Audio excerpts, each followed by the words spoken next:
సంఘాన్ని, సంఘములున్న నా ప్రియమైన సహోదరి సహోదరులందరినీ దీవిస్తూ సంఘాన్ని అభివృద్ధి పరుస్తున్న విధానాన్ని బట్టి నీకు కృతజ్ఞతాస్తుతులు. ఇంతవరకు పాటల ద్వారా నువ్వు చేసిన మేలులు బట్టి, సాక్ష్యముల ద్వారా, ఆరాధన ద్వారా నీ నామమును మహింపరిచి ఉన్నాం. అమూల్యమైన సమయము దేవుని వాక్యాన్ని వినడానికి వేగిరపడుతూ ఉండగా వినగలిగే చెవులు, గ్రహించగలిగే మనసులు మాకు దయచేసి వాక్యాన్ని విని వాక్య ప్రకారముగా మేము బ్రతికి నీ చిత్తాన్ని నెరవేర్చు వారిగా మమ్మల్ని నిలువబెట్టమని, నా నోట నీ మాటను ఉంచి నీ వాక్కులతో నాతో, మాతో, మా అందరితో మాట్లాడమని మా ప్రభును మా రక్షకుడైన యేసుక్రీస్తు నామంలో అడిగి వేడుకొంచున్నాము తండ్రి. గతించిన వారంలో నీ పట్ల దేవుని ప్రణాళిక ఏమిటి అనే అంశాన్ని ఆలోచన చేసాం. నీ పట్ల దేవుని ప్రణాళిక ఏమిటి అనే దాని గురించి ఆలోచన చేసాం. ఆలోచన చేస్తూ ఒక మాట మీ అందరి చేత పలికించాను. ఏ మాట? మరొకసారి చెప్పండి. మీ పక్కన వాళ్ళు చెప్పండి. నీ గురించి నువ్వేమనుకుంటున్నావు, దేవుడు ఏమనుకుంటున్నాడు? ఒకసారి చెప్పండి. పక్కలో చెప్పాలా? నీ గురించి నువ్వేమనుకుంటున్నావు, నీ గురించి దేవుడు ఏమనుకుంటున్నాడు? చెప్పరా? చెప్పలేదు చేయగలుగుతాను ఒకసారి. ఎందుకు చెప్పలేదు? పక్కన అవ్వలేరా? ఓకే, మనసులో చెప్పుకోండి. రైట్? దేవుని వాక్యాన్ని ఆలోచించాను. నీ గురించి నువ్వేమనుకుంటున్నావు, దేవుడు ఏమనుకుంటున్నాడు? దేవుడు నీ పట్ల ఆయనకున్న ప్రణాళిక ఏంటి అనేది భక్తులైన వారి గురించి మనం ఆలోచన చేసాం. ఆ భక్తుల్లో ప్రప్రదంగా ఉన్న భక్తుడు మోషే. నేను నత్తివాడను, నేను నోటి మాంద్యము కలిగిన వాడను అని సాక్షి చెప్తా ఉన్నాడు. దేవుడు అంటున్నాడు, మోషే నీవు భూజనులందరిలో మిక్కిలి సాత్వికము కలిగిన వాడవు, నా ఇల్లంతటిలో నమ్మకం. నీ గురించి నువ్వేమనుకుంటున్నావు, నీ గురించి దేవుడు ఏమనుకుంటున్నాడు అని ఆలోచన చేయగలిగితే, మోషే ఏమో నత్తివాడనయ్యా, నేను నోటి మాంద్యము కలిగిన వాడను అని చెప్తుంటే, దేవుడు అంటున్నాడు నువ్వు నా ఇల్లంతటిలో నమ్మకమైన వాడవు, మిక్కిలి సాత్వికుడవు అనే మాట మనం చూచాం. రెండవ భక్తుడు దావీదుని గురించి ఆలోచన చేసాం. దావీదు అంటున్నాడు, నేను చచ్చిన కుక్క లాంటి వాడను, నేను మిల్లల్లి వంటి వాడను అంటున్నాడు. ఏమంటున్నాడు? నేను చచ్చిన కుక్కను, మిల్లల్లిని అంటున్నాడు. దేవుడు అంటున్నాడు, ఇతడు నా చిత్తానుసారమైన మనసు కలిగిన వాడు, ఇతడు నా ఇష్టానుసారుడైన మనుషుడు, అతడు నా ఉద్దేశములన్నీ నెరవేర్చాడు అని దేవుడు దావీదును గురించి సాక్ష్యం ఇస్తా ఉన్నాడు. ఈరోజు ఆ కోవలో నీ భక్తి జీవితంలో నీ గురించి కానీ, నా గురించి కానీ దేవుడు ఇటువంటి మంచి సాక్ష్యం కలిగిన క్రైస్తవ పిల్లలుగా, దేవుని పిల్లలుగా, మనం దైవికమైన ఆత్మతో నింపబడిన వారమై ఇటువంటి సాక్ష్యం కలిగిన వారిగా మనం ఉన్నామా? మొదటిగా ఆలోచన చేస్తే మోషే గారిని గురించి ఆలోచన చేసాం, దావీదుని గారిని గురించి ఆలోచన చేసాం. మూడవదిగా మనం ఆలోచన చేస్తే సొలొమోను గురించి మనం ఆలోచన చేస్తాం.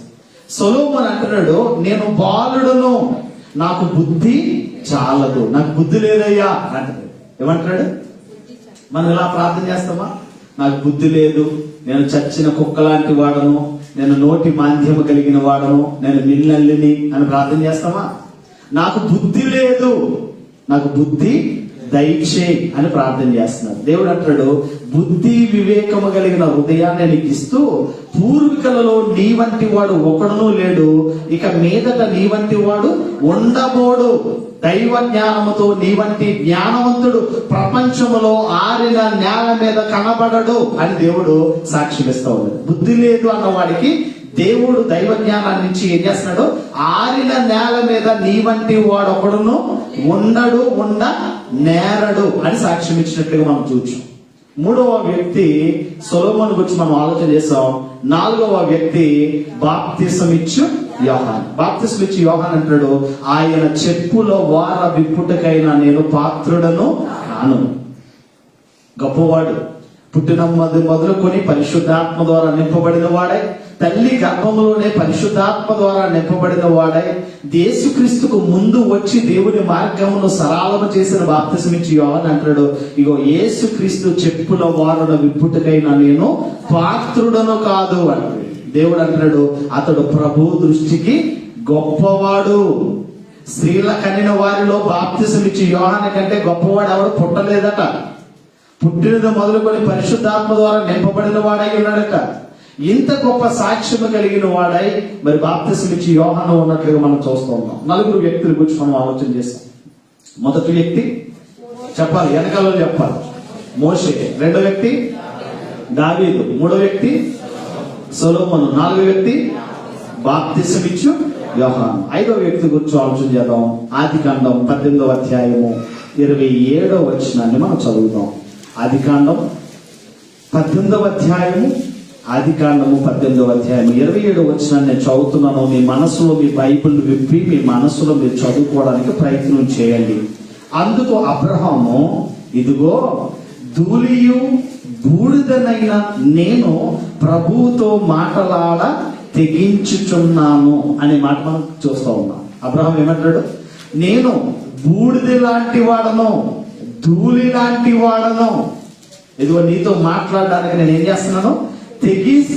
తెగించుతున్నాను అనే మాట మనం చూస్తున్నాం. ఎందుకు ఆయన మాట్లాడడానికి తెగిస్తున్నాడు అని ఆలోచన చేయగలిగితే, సొదొమ గుమొర్రా పట్టణం నాశనంలో లోతు సొదొమ గుమొర్రా పట్టణాల్లో తన తమ్ముడు ఉన్నాడు. ఆ తమ్ముడు కుటుంబాన్ని సంరక్షించాలని ఆలోచన కలిగిన వాడే, ప్రభువా సొదొమ గుమొర్రా పట్టణాల్లో 50 మంది నీతిమంతులు అంటే కాపాడతావా? కాపాడతాను. మళ్ళా డౌట్ వచ్చింది, 50 మంది ఉండరేమో. మరలా డౌట్ వచ్చి మళ్ళా అంటాడు, ప్రభువా నేను ధూళి లాంటి వాడను, 45 మంది ఉంటే కాపాడతావా అంటాడు. 45 మంది ఉన్నా కాపాడుతాను. మరలా డౌట్ వచ్చేసింది, మరలా ప్రభువా నేను నీ పాద ధూళి లాంటి వాడను, కనీసం 40 మంది ఉన్నా కాపాడతావా? ఇలాగ అడుగుతూ వస్తా ఉన్నాడు. దావీదును గురించి మనం ఆలోచన చేసినప్పుడు కానీ, అబ్రహామును గురించి మనం ఆలోచన చేసినప్పుడు కానీ, అబ్రహాము జీవితము దావీదు జీవితం కొంచెం దగ్గర పోలికలు మనకు కనిపిస్తూ ఉంటాయి కొన్ని సందర్భాల్లో. అబ్రహాము మనం అంటాడు ఇక్కడ, నేను ధూళి లాంటి వాడను. ఏమంటాడు? నేను ధూళియు బూడిదనైన నేను నీతో మాటలాడ తెగించుచున్నాను అంటాడు. మన వాళ్ళు కూడా ప్రార్థన చేస్తూ ఉంటారండి, నేను పేడలో పురుగు లాంటి ప్రభువా, నేను ధూళి లాంటి ప్రభువా, దుమ్ము లాంటి ప్రభువా, దేనికి పనికిరాండు ప్రభువా. ప్రార్థనలోనే విధేయత కనపడుతుంది, నిజ జీవితాల్లో విధేయత కనపడదు. ఇక్కడ దావీదును గురించి మనం ఆలోచన చేస్తే, నేను చచ్చిన కుక్కను, నేను నిల్లల్ని అన్నాడు. అబ్రహాం ఏమంటాడు? నేను ధూళిని బూడిదనై ఉన్నాను అంటాడు. అబ్రహాం గురించి దేవుడు ఏం సాక్ష్యం ఇస్తున్నాడు? నీ గురించి నువ్వేమనుకుంటున్నావు, నీ గురించి దేవుడేమి అనుకుంటాడు. మన గురించి దేవుడు ఏమనుకుంటాడో మనం తెలుసుకోవాలి. నీ గురించి నువ్వేమనుకుంటున్నావో నీకు తెలుసు, కానీ నీ గురించి నా గురించి దేవుడు ఏమనుకుంటాడో తెలుసుకోవాలి. యెషయా గ్రంథంలోకి వెళ్తే, యెషయా గ్రంథము 41వ అధ్యాయం 8వ వచనంలోకి వెళ్తే, అబ్రహామును గురించి దేవుడు ఏమనుకుంటున్నాడో చాలా చక్కగా వ్రాయించాడు. యెషయా గ్రంథము 41వ అధ్యాయము, యెషయా గ్రంథం 41వ అధ్యాయము 8వ వచనాన్ని నేను చదువుతున్నాను. అబ్రహామేమో నేను ధూళి లాంటి వాడను, నేను బూడిద లాంటి వాడను అని తన గురించి తాను అనుకుంటుంటే, అబ్రహామును గురించి దేవుడు ఏమనుకుంటాడో చూడండి. 8వ వచనం అంటాడు, నా సేవకుడవైన ఇజ్రాయేలు, నేను ఏర్పరచుకున్న యాకోబు, నా స్నేహితుడవైన అబ్రహాము సంతానమా. ఒక మనిషిని దేవుడు ఏమని పిలుస్తున్నాడు? అబ్రహాము నా స్నేహితుడు.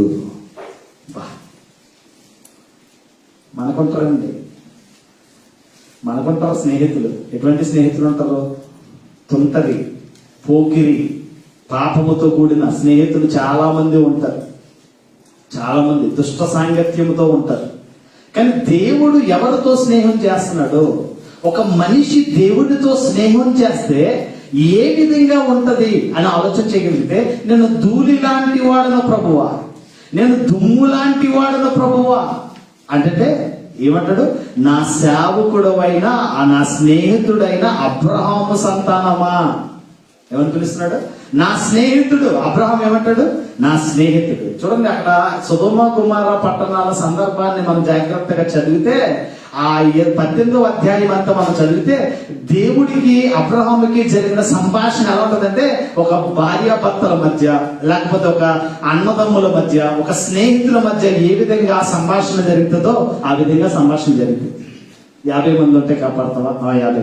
45 మంది ఉంటే కాపాడతావా? కాపాడతాను. 40 మంది ఉంటే కాపాడతావా? కాపాడతాను. 35 మంది ఉంటే కాబట్టి కాపాడతాను. మళ్ళా 30 మంది, అలా 35 నుంచి అలాగ 15, 15 నుంచి 10, 10 నుంచి 5 కూడా లేరు.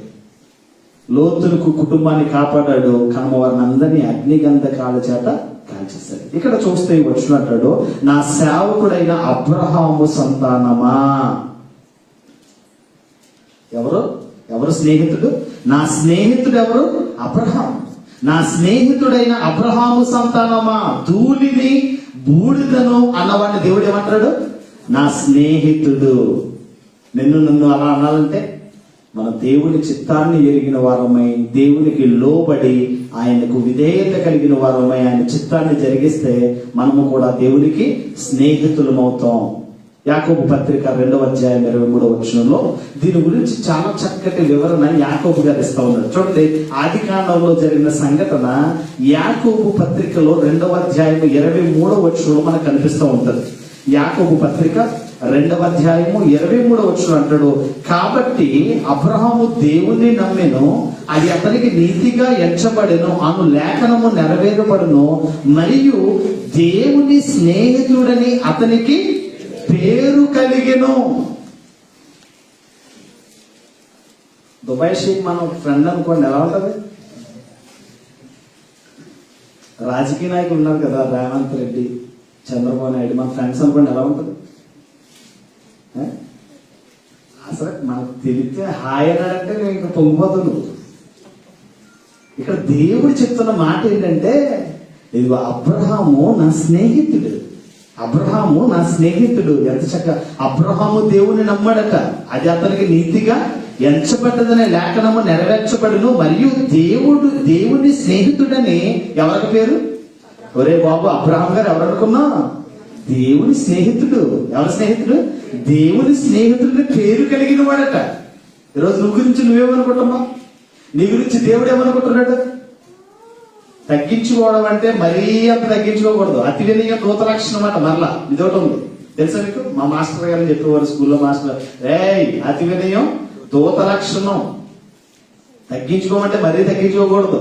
ఇక్కడ దేవుని ఎడల విధేయత కలిగిన వాడు అబ్రహాము. అబ్రహాముని మరొక మాటకు మనం చూడగలిగితే, అబ్రహాము దేవుని స్నేహితుడనే పేరు కాదు, అబ్రహాము విశ్వాసులకు తండ్రి.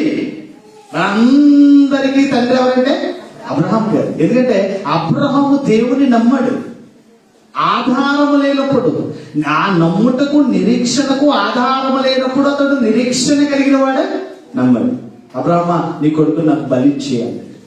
ఏమండి, ఒకసారి ప్రాక్టికల్ లైఫ్ లో మన అబ్రహాము జీవితాన్ని మనం జాగ్రత్తగా ఆలోచన చేయగలిగితే, అబ్రహాముకి లేక 100 సంవత్సరాల కాలంలో పిల్లలు ఇచ్చారు. ఎన్ని సంవత్సరాలు? 100 years. 100 సంవత్సరాలలో పిల్లడు పుట్టాడంటే ఆయన ఎలా చూద్దామో ఆలోచన చేయండి ఒకసారి.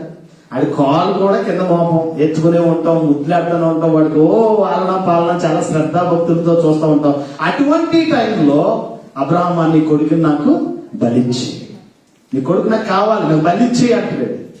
బలిచ్చి అనగా కట్టుకున్న భార్యకు, కన్న తల్లికి కూడా చెప్పకుండా తీసుకెళ్లి బలిచ్చేయడానికి సిద్ధపడ్డాడంటే అబ్రహాముకున్న నిరీక్షణ ఏంటో తెలుసా?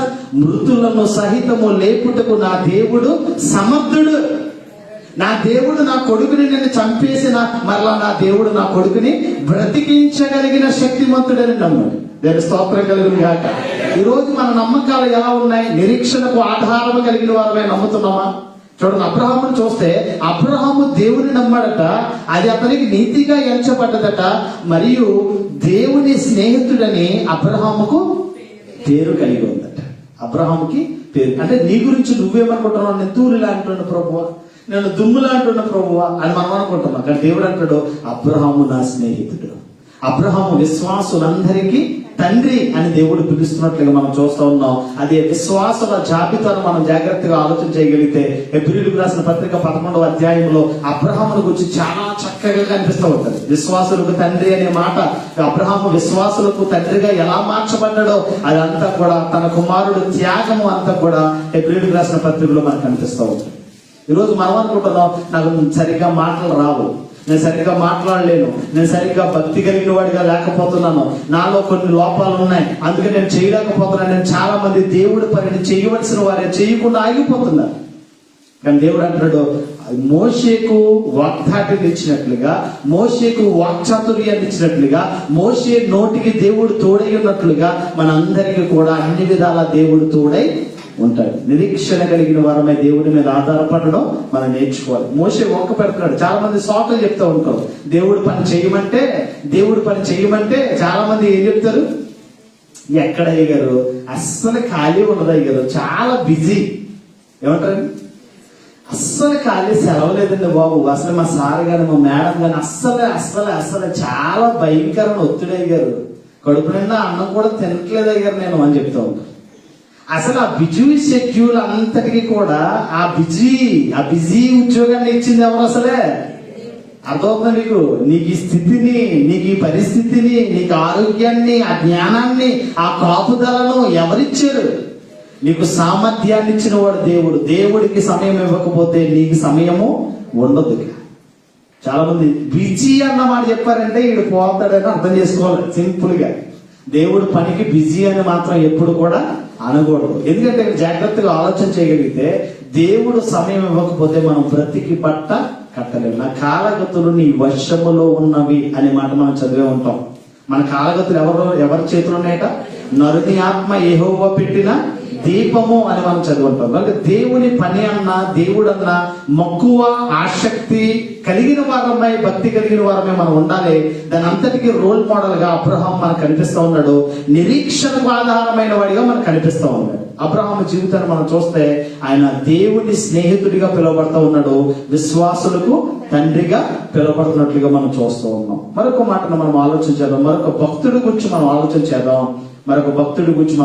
చేద్దాం. ఒకసారి బైబిల్ మనం చూడగలిగితే యోబు గారి గురించి మనం ఆలోచన చేయాలి. యోబు గ్రంథం 40వ అధ్యాయము, యోబు గ్రంథం 40వ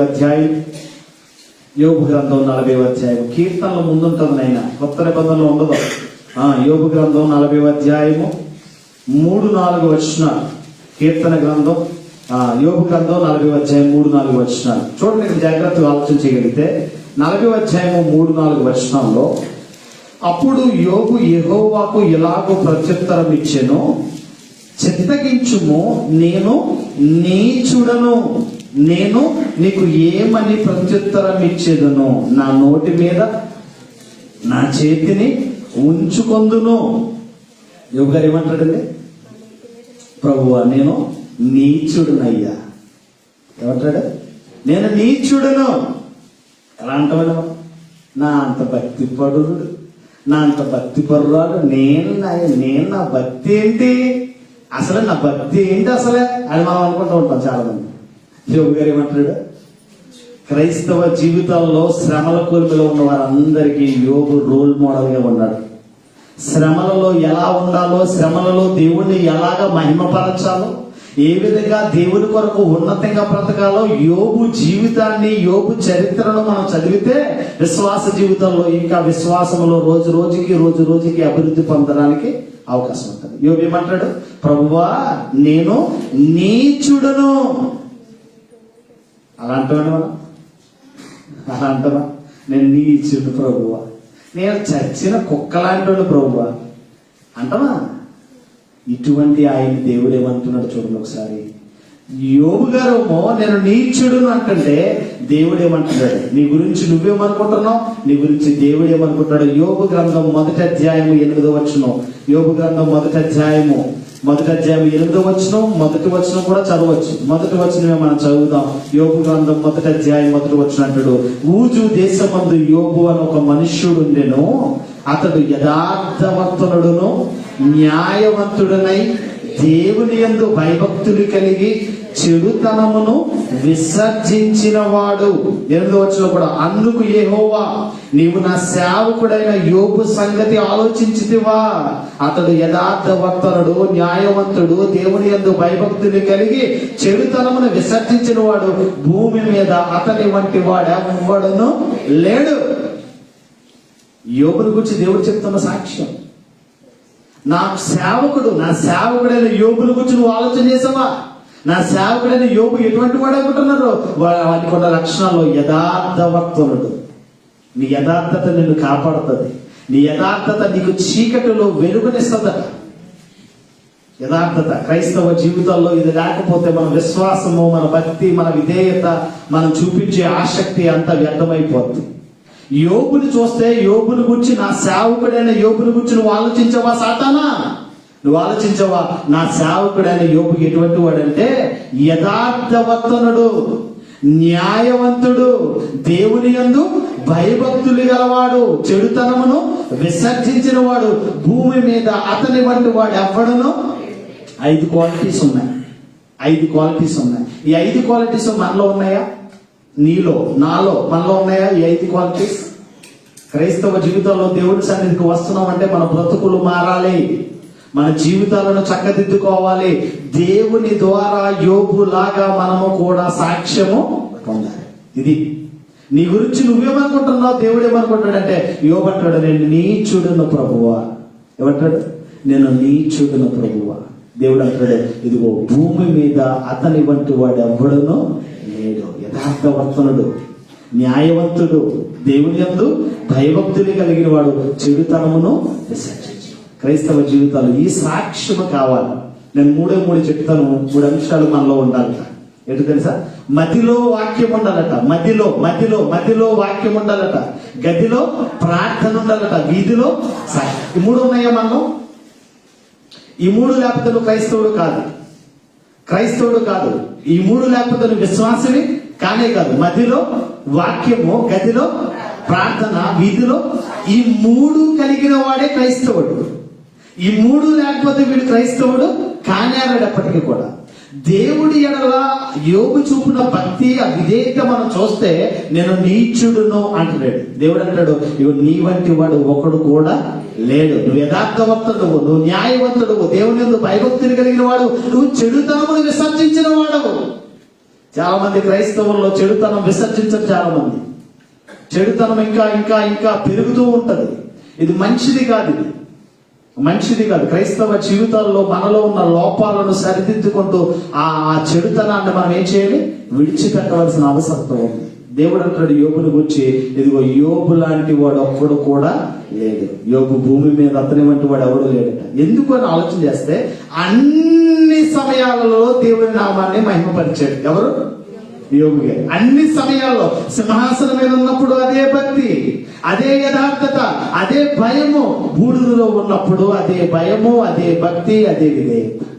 అన్ని సమయాలలో దేవుని యందు భయభక్తులు కలిగిన వాడిగా దేవుని నామమును మహిమపరిచాడు, గణపరిచాడు.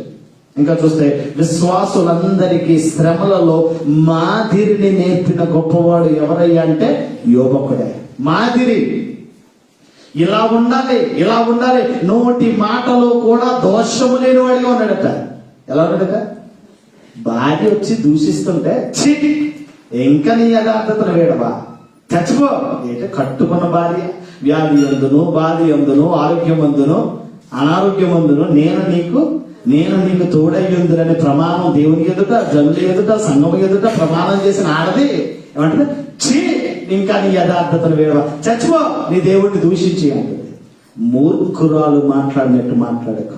దేవుని చేత మనం మేలులు అనుభవించిన మనము కీడు అనుభవింపదగమా? యెహోవా ఇచ్చాడు, యెహోవా తీసుకుని పోయాడు. దేవుని నామమునకు మహిమ కలుగును గాక. దేవుని నామాన్ని మహిమపరిచింది. నేను స్తోత్రం కలుగును గాక.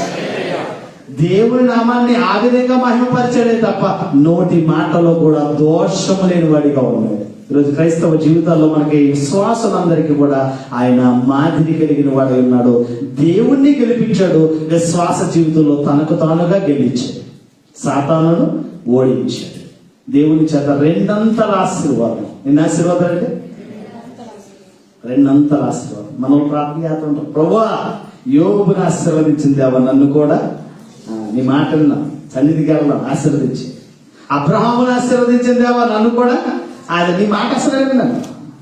ఇది క్రైస్తవ జీవితాల్లో ఇది కరెక్ట్ కాదు. మాదిరి యోబు జీవితంలో మనం ఎలా ఉండాలి? మాదిరి కలిగిన క్రైస్తవులు ఉండాలి. యోబు అంటాడు, ప్రభువా నేను నీచుడునయ్యా. ఏమంటాడు? నేను నీచుడును. ఆయన అంటాడు, నీ వంటి వాడు ఒకడు కూడా భూమి మీద లేడు. నువ్వు యథార్థవంతుడు, నువ్వు న్యాయవంతుడు, నువ్వు చెడుతనాన్ని విసర్జించిన వాడు, నువ్వు దేవుని యందు భయభక్తులు కలిగిన వాడు. నువ్వు నీచుడు అంటున్నావు ఏంటి అంటే, నీ గురించి నువ్వేమనుకున్నావు, నీ గురించి దేవుడు ఏమనుకున్నాడో మనం ఆలోచన చేయాలి. క్రైస్తవ జీవితాల్లో నీ పట్ల దేవునికి ఉన్న ప్రణాళిక, ఆయన నీ ఎడల ఆయన చూపుతున్న ఆసక్తి ఎంత గొప్పగా ఉందో మనం ఆలోచన చేయవలసిన అవసరత ఉంది. ఎవరి కోసం ఆలోచన చేస్తాం? మొదటిగా ఈరోజు ఎవరి కోసం ఆలోచన చేస్తాం? అబ్రహాం ఏమంటాడు? వెనకాలలో చెప్తారు, నువ్వు ధూళి వంటి వాడు. ఇంకేమనుకుంటున్నారు? వెనకాల అన్నా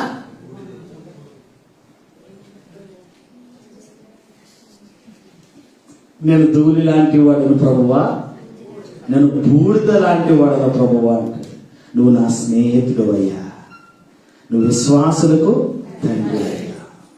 ఈయన గురించి మనం ఆలోచన చేస్తే ఈయనమంటాడు యోబు గారు, ప్రభువా నేను నీచుడును, నీ వంటి వాడు అప్పుడు కూడా లేడు. నువ్వు యథార్థవంతుడు, నువ్వు న్యాయవంతుడు, చెడుతనాన్ని విసర్జించిన వాడు, దేవుని యందు భయభక్తులు కలిగిన వాడు, నీ వంటి వాడు ఒకడు కూడా లేడని దేవుడు సాక్ష్యం ఇస్తాడు. మరొక వ్యక్తి గురించి మనం ఆలోచన చేద్దాం. అపోస్తలుడైన పౌలు గారు. పౌలుని గురించి మనం ఆలోచన చేయగలిగితే తిమోతీయులకు రాసిన మొదటి పత్రిక మొదటి అధ్యాయము 15-16 వచనాలు మనం చదువుదాం. తిమోతీయులకు రాసిన మొదటి పత్రిక మొదటి అధ్యాయము 15-16 వచనాల్లో, పాపులను రక్షించుటకు క్రీస్తు యేసు లోకములోనికి వచ్చినను వాక్యము నమ్మదగినది, పూర్ణాంగీకారమునకు యోగ్యమనై ఉన్నది. అట్టి వారిలో నేను ప్రధానుడను అయినను నిత్య జీవము నిమిత్తము తన విశ్వసింపబో వారికి నేను మాదిరిగా ఉండులాగున యేసుక్రీస్తు తన పూర్ణమైన దీర్ఘశాంతమును ఆ ప్రధాన పాపినైన నాయందు కనుపరుచున్నట్లు నేను కనికరింపబడి తిని. పౌలు గారు ఏమంటున్నాడు? పాపులలో ప్రధాన పాపిని నేనే అంటున్నాడు. మనం అంటామా? ఒప్పుకుంటున్నామా? సమాజంగా మనం ఒప్పుకుంటున్నామా? మన చూపు ద్వారా, మన ఆలోచన ద్వారా, మన తలంపుల ద్వారా, మన నడక ద్వారా, మన పడక ద్వారా, మన అవిధేయత ద్వారా మనం పాపం చేస్తూనే ఉన్నాం. పాపాన్ని కప్పిపుచ్చే పనిలో ఉన్నాము తప్ప బహవాటముగా ఒప్పుకునే దేవుని నామాన్ని మహిమపరిచే స్థితిలో ఉన్నామా? పౌలు గారు చెప్తున్న సాక్ష్యం ఏమంటాడో తెలుసా? ఇదిగో పాపులను రక్షించడానికి క్రీస్తు యేసు లోకంలోకి వచ్చాడు. ఆ వాక్యము నమ్మదగినది, పూర్ణాంగీకారములకు యోగ్యమునై ఉన్నది. అట్టి వారిలో నేను ప్రధానుడను. నేనేనండి ప్రధాన పాప నేనేనండి అంటే చాలా సీరియస్ గా చూస్తున్నాం. మా వైపు బద్దకస్తులందరికీ ఒక పోటీ పెట్టారట. ఎవరికండి? బద్దకస్తులందరికీ ఒక పోటీ పెట్టారట. పోటీ పెట్టి, అరే మీలో ఎవడో బద్దకస్తుడో చెయ్యొద్దండ్రా అన్నారు. అందరూ నేను ఎత్తుతున్నారట. ఒకడైతే అలా కూర్చుని అలా చూస్తున్నాడు. ఎలా ఎందుకు ఎత్తట్లేదు అంటే, చెయ్యెత్తడానికి కూడా ఇచ్చిండ్రా ఫస్ట్ బహుమతి అని ఇచ్చిండ్రు.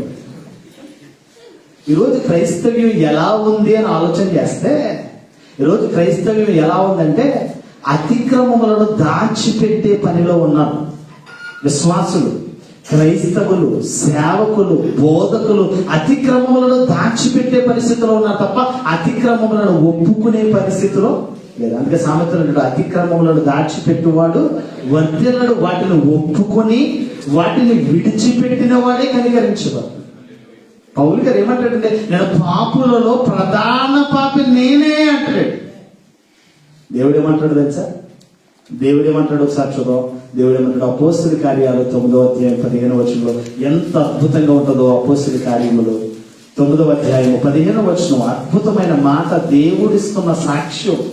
అపోస్తల కార్యంలో 9వ అధ్యాయం 15వ వచనం అంటాడు, అప్పుడు నీవు వెళ్ళుము, అందుకు ఆ ప్రభువు నీవు వెళ్ళుము, అన్యజనుల ఎదుటను రాజుల ఎదుటను ఇజ్రాయేలుల ఎదుటను నా నామమును భరించుటకు ఇతడు నేను ఏర్పరచుకున్న సాధనమై ఉన్నాడు.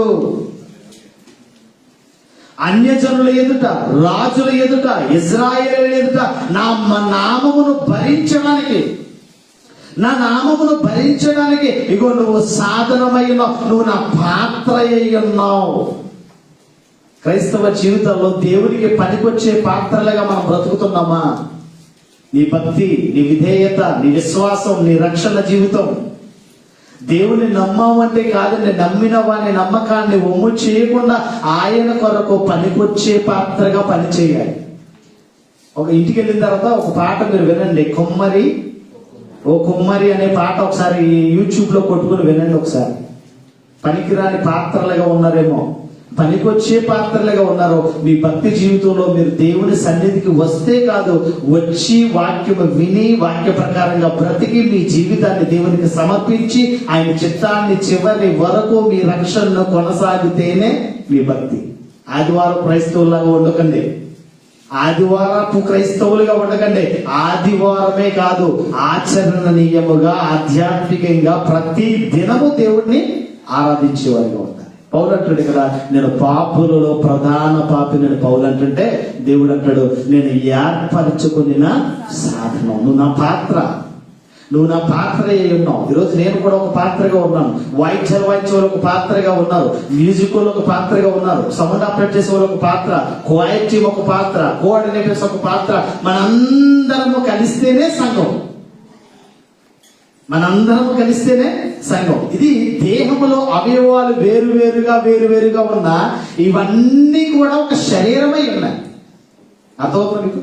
కన్ను పని కన్నే చేయాలి, పంటి పని పన్నే చేయాలి, చెయ్యి పని చెయ్యే చేయాలి, కాలు పని కాలే చేయాలి. నేను చెయ్యను, కాలు చేస్తలే అంటే కుదరదు. కాలుతో నడగలం, చేతులతో నడవగలము, మనం ముక్కుతో మాట్లాడగలమా, చెవులతో మాట్లాడగలమా, నోటితో చూడగలమా? ఏది చెయ్యవలసిన పని అదే చేయాలి. ఈరోజు సంఘము అనగానే మనందరము వేరువేరుగా ఉన్నా మనందరము ఏకమై ఉన్నాం. ఈ ఏకమైన దేహములో మనందరము దేవుని పని చేయాలి. ఇది సంఘానికి సాదృశ్యమైన విధంగా ఉంది. పౌలు అంటాడు, సంఘములో నేను ప్రధాన పాపిని అంటాడు.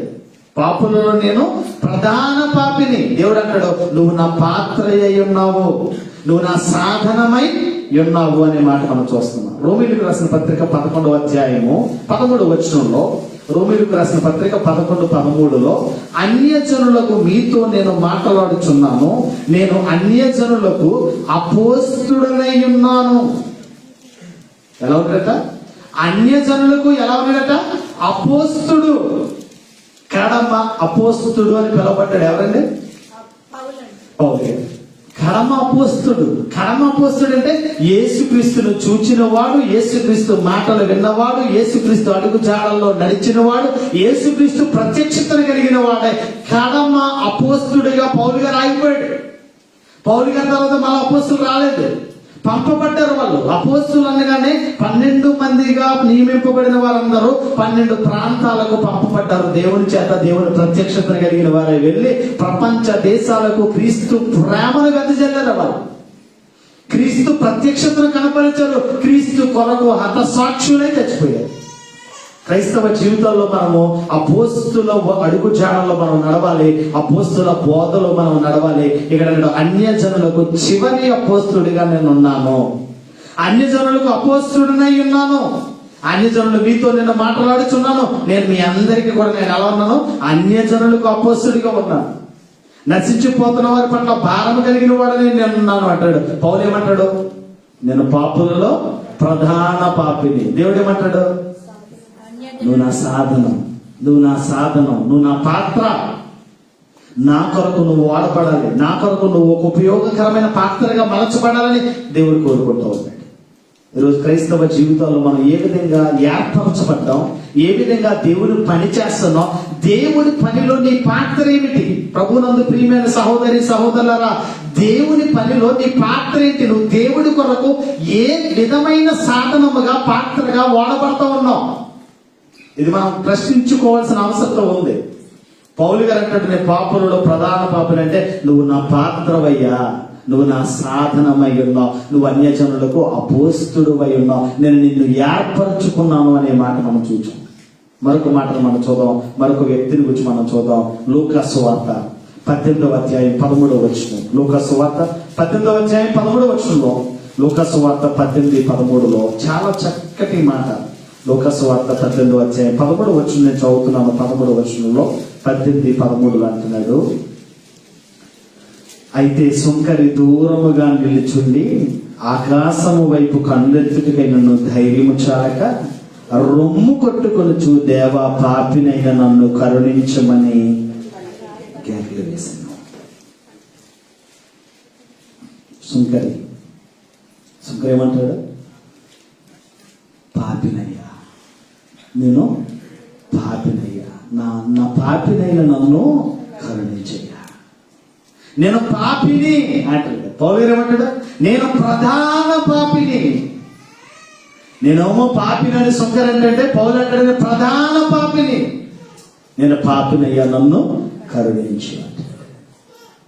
ఈ వచనం చాలా అద్భుతంగా ఉంటుందండి. నేను పాపిని, నన్ను కరుణించమని పలకగానే 14వ వచనంలో అతని కంటే ఇతడు నీతిమంతుడిగా తీర్చబడి తన ఇంటికి వెళ్ళునని మీతో నిశ్చయముగా చెప్పు.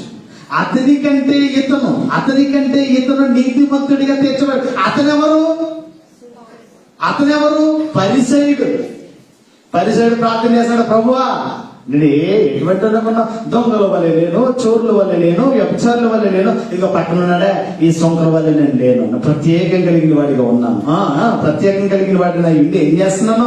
వారములకు 2 వారాలు నేను ఉపవాసం ఉంటున్నాను. సంవత్సరం 365 రోజుల్లో 52 వారాలు, 52 వారాల్లో 2 రోజులు అంటే 104 రోజులు నేను ఉపవాసం ఉంటున్నాను. 365 రోజుల్లో 365 రోజుల్లో 104 రోజులు నేను ఉపవాసం ఉంటున్నాను. అంతేకాదయ్యా, వచ్చిన దశం భాగం నీ సన్నిధికి నేను ఇచ్చేస్తున్నాను. అబ్బా, ఎంత గొప్ప! దేవుడికి తెలీదా? వీడు ఇస్తున్నాడు, వీడు ఉపవాసం ఉంటున్నాడు, వీడు ఎలా ఉన్నాడో దేవుడికి తెలీదా? డబ్బా కొట్టుకుంటున్నాడు, ఎక్కడ ప్రార్థనలో డబ్బా కొట్టేస్తున్నాడు. శంకర్ అయితే దూరంగా నిలిచిండి, ప్రభువా పాపినైన నన్ను కరుణించయ్యా, అతనికంటే ఇతడు నీతిమంతుడిగా తీర్చబడి ఏమంటే తిరిగి వెళ్ళాడటండి. చూడండి, అద్భుతమైన మాట కింద చదివితే ఎంత చక్కగా ఉంటుందో. 14-15 వచనాల్లో 14 వచనం చదువుతున్నాం. తన్ను తాను హెచ్చించుకునివాడు తగ్గింపబడుననియు, తన్ను తాను తగ్గించుకునివాడు హెచ్చింపబడుననియు అతనితో. క్రైస్తవ జీవితంలో నేను ఒకటే చెప్తాను, క్రీస్తు బలిష్టమైన చేతుల కింద మీరు ఎప్పుడు దీన మనస్కులై ఉండండి. ఆయన అహంకారులను ఎదిరిస్తాడో, దీనుల ఎడల కృప చూపు దేవుడట. ఆయన ఎవరైతే తను తాను హెచ్చించుకోవాలనుకుంటాడో దేవుడు వాడిని అనగదొక్కేస్తాడు. ఎవడైతే తను తాను తగ్గించుకోవాలనుకుంటాడో దేవుడు అతను ఉన్నతమైన స్థితిలో ఉంచుతాడు. శంకర్ అన్నాడు, నేను పాపిని. దేవుడు అన్నాడు, నువ్వు నీతిమంతుడు. నేను పాపిని అంటే నువ్వు నీతిమంతుడు అంటాడు. నేను ప్రధాన పాపిని అంటే నువ్వు నా పాత్ర అయి ఉన్నావు. నువ్వు నా పాత్ర, అన్ని జనులకు నువ్వు అపోస్తుడు అయి ఉన్నావు. అదే మాట మనం చూసాం. మరలా యోబు అంటాడు, నేను నీచుడనయ్యా. అరే బాబు, నీ వంటి వాడు ఎవ్వడు లేరురా. దేవుడు అంటే నీ వంటి వాడు ఎవరు లేడు. నువ్వు యథార్థవంతుడవు, న్యాయవంతుడవు, చెడుతనమును విసర్జించిన వాడు, దేవుని యందు భయభక్తులు కలిగిన వాడు, నీ వంటి వాడు ఒక్కడు కూడా లేడు అంటాడు. అబ్రహాము అంటాడు, ప్రభువా నేను ధూళిని, నేను బూడిదను. నువ్వు నా స్నేహితుడు, నువ్వు విశ్వాసులందరికీ తండ్రి. నీ గురించి నువ్వేమనుకుంటావు? అసలు నీ పట్ల దేవుడికి ఉన్న ప్రణాళిక ఏంటి? వచ్చాము, వాక్యాన్ని విన్నాము, ఏదో దేవుడికి కానుక ఇచ్చేసాం, ప్రార్థన ఏం చేసుకున్నాం, ఆశీర్వాదం అయిపోయింది, వెళ్ళిపోయాం. మళ్ళా ఆదివారం. అదేనా నీ భక్తి? నీ గురించి నువ్వేమనుకుంటున్నావు? నీ గురించి దేవుడు ఏమనుకుంటున్నాడు? ఇది ఖచ్చితంగా మనం చూడవలసిన అవసరంతో ఉంది. ఎంతమంది కోసం మనం ఆలోచన చేస్తాం? మొదటి వ్యక్తి చెప్పండి, ఫస్ట్ వ్యక్తి చెప్పండి. వెనకలో చెప్తారు ప్లీజ్, రాసుకున్న వాళ్ళు కాకుండా వెనకలో చెప్తారు. మొదటి వ్యక్తి చెప్పండి, మోషే. రెండో వ్యక్తి దావీదు. మూడో వ్యక్తి సొలొమోను. నాలుగో వ్యక్తి యోహాను. ఆగిపండి, మీరు చెప్పండి. ఐదో వ్యక్తి చెప్పండి. ఐదో వ్యక్తి ఎవరు? అబ్రహాము. ఆరో వ్యక్తి యోబు. ఏడో వ్యక్తి పౌలు. ఎనిమిదో వ్యక్తి శంకర్ అంటాడు, ప్రభువా నేను పాపినయ్యా, నా పాపములు క్షమించు. మనం నేర్చుకోవాల్సింది తను తాను తగ్గించుకున్నవాడు హెచ్చించబడతాడు. మనం ఎప్పుడు తగ్గే ఉండాలి. ఆయన ఎప్పుడు హెచ్చవలసిన వాడై ఉన్నాడు. ఆయన హెచ్చవలసిన వాడిగా ఉన్నాడు, నేను తగ్గవలసిన వాడనై ఉన్నాను. ఆయన చెప్పుల వార విప్పుటకైనా నేను పాత్రుడను. అలా అన్నందుకు ఆయన అందరికంటే గొప్పవాడిగా మారిపోయాడు బాప్తిసం ఇచ్చి యోహాను. క్రైస్తవ జీవితంలో మనం ఎంత తగ్గించుకుంటే అంతలాగా ఆశీర్వదించబడతాం. అట్టి కృపటి ధన్యత దేవుడు సదాకాలము మనకు దయచేయను గాక. ప్రార్థన చేస్తుందాం. అందరూ లేచిపడండి. ఈ లోపల కేక్ సెట్ చేయండి, లైవ్ ఆపేయండి. లైవ్ ఆపండి, ప్రార్థన చేద్దాం. ప్రభు వాక్యం ద్వారా